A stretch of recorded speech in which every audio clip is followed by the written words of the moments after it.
Number 1 مفردات کے حروف کے مخرج پڑھے ہیں۔ الف با کو ہم نے الگ الگ اس وجہ سے نہیں پڑھایا کہ پھر مخارج کی ترتیب خراب ہو جاتی، تو اس لیے ہم نے مخرج کی ترتیب سے حروف تہجی حروف مفردات کو پڑھا ہے۔ ان میں سے پہلا مخرج حمزہ ہا، یہ ادا ہوتے ہیں حلق کے اس حصہ سے جو سینے کی طرف والا ہے۔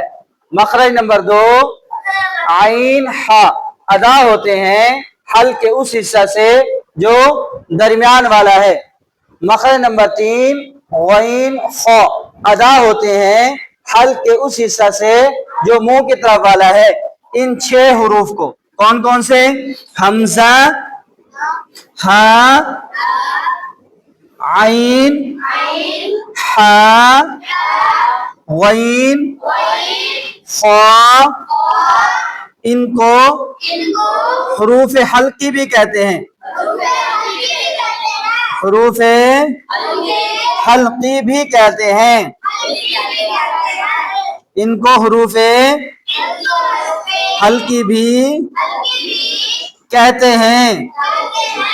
حروف حلقی کیوں کہتے ہیں؟ کیونکہ یہ حلق سے ادا ہوتے ہیں۔ یہ کیا ہوتے ہیں؟ حلق سے ادا ہوتے ہیں، اس لیے ان کو حروف حلقی کہتے ہیں، ان کو حروف حلقی کہتے ہیں، ان کو حروف